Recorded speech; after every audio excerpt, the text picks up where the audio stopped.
Pocos lugares de la Ciudad de México han vivido tantos sucesos oscuros como Tlatelolco en la delegación Cuauhtémoc.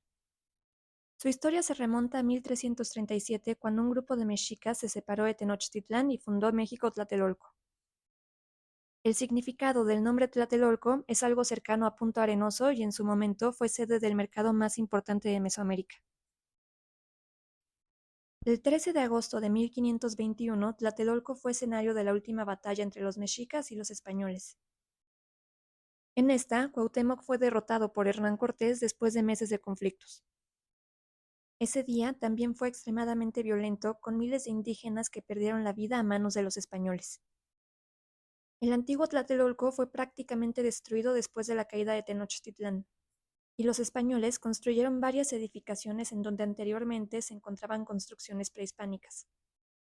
Entre estas destacan el Colegio de la Santa Cruz de Tlatelolco, una de las primeras instituciones educativas de Norteamérica, y su templo, la Iglesia de Santiago Tlatelolco, que fue reconstruida en 2 ocasiones más adelante. Pasando la independencia, en 1850, el colegio se convirtió en una correccional juvenil, que 3 años después se convirtió en el Colegio Correccional de San Antonio. Años después, en 1883, se convirtió en la prisión militar de Santiago Tlatelolco. A principios del siglo XX, la prisión se llenó de revolucionarios. El más famoso de ellos fue el mismísimo Francisco Villa, que según algunos reportajes logró huir de su celda en la zona. También se dice que durante estos años Tlatelolco estaba lleno de fosas comunes de caídos durante la Revolución y víctimas de plagas de la época. Años después, en la década de 1960, se inició la construcción del conjunto urbano Tlatelolco a manos del arquitecto Mario Pani. Su objetivo era terminar con lo que el mismo Pani llamaba Herradura de Tugurios. Esto se refería a una zona de la ciudad donde había varios asentamientos irregulares de trabajadores del antiguo sindicato del ferrocarril. El escritor y filósofo Carlos Monsiváis lo llegó a llamar la utopía del México sin vecindades. Se estima que el proyecto desplazó a más de 7,000 personas. El conjunto, con una extensión de aproximadamente 100 hectáreas, contaba con 102 edificios que a su vez albergarían 11,916 departamentos para 70,000 personas. También incluía lotes comerciales, un supermercado, escuelas, guarderías y clínicas, entre otros. El conjunto se divide en 3 secciones: la Independencia, entre las avenidas Insurgentes Norte y Guerrero; la Reforma, entre Guerrero y el eje central Lázaro Cárdenas; y la República, entre eje central y Paseo de la Reforma Norte. En la República se encuentran la Plaza de las Tres Culturas, que honra la prehispánica, la colonia y el México Nuevo, y la Torre Tlatelolco, que inicialmente se utilizó como sede de la Secretaría de Relaciones Exteriores. Como parte de los acontecimientos positivos que ha vivido la zona, se puede destacar que en febrero de 1967 se firmó en la Torre Tlatelolco el Tratado para la Proscripción de Armas Nucleares en América Latina y el Caribe, también conocido simplemente como el Tratado de Tlatelolco.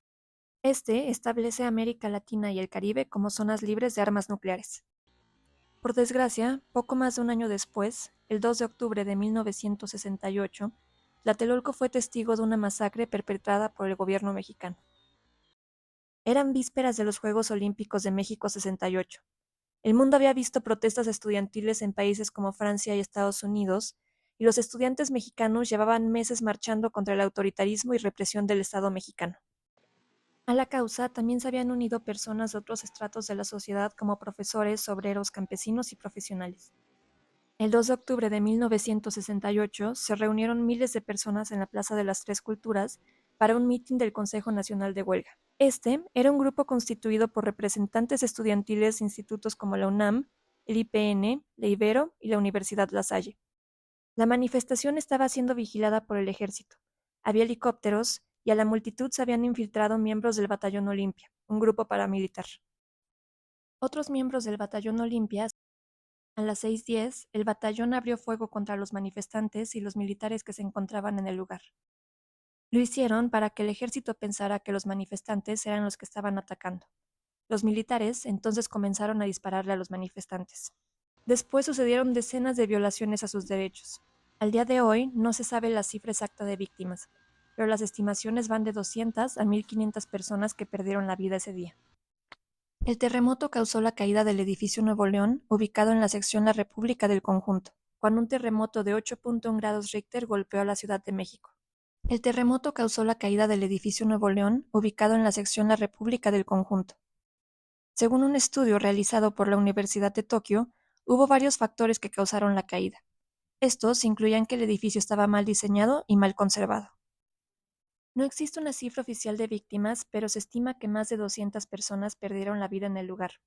Entre ellas, algunos familiares del tenor español Plácido Domingo, quien personalmente fue al sitio a ayudar a las personas. Otros 32 edificios del conjunto necesitaron reparaciones mayores y 11 fueron demolidos.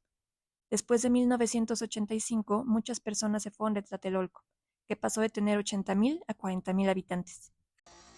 Hay muchas leyendas alrededor de Tlatelolco. Una dice que a principios de los 2000, en las madrugadas, se apareció un hombre vestido de blanco en la Plaza de las Tres Culturas. Según cuentan, corría y bailaba por la plaza para después desvanecerse. Esto continuó por años hasta que un día una señora lo confrontó y le dijo que él ya no pertenecía a este mundo. Después de esto, dejó de aparecerse. Hay personas que dicen que en el edificio Chihuahua del conjunto habitacional se pueden escuchar los gritos de las víctimas del 68. Otras más hablan de los fantasmas de jóvenes estudiantes que caminan por la plaza sin saber qué les pasó. También hay historias de niños fantasmas que se ríen o juegan con una pelota en los edificios, y otras que dicen que cuando llueve se ve agua color rojo que cae por las escaleras de la Plaza de las Tres Culturas y del edificio Chihuahua. Cuéntanos en los comentarios si conoces más leyendas de Tlatelolco.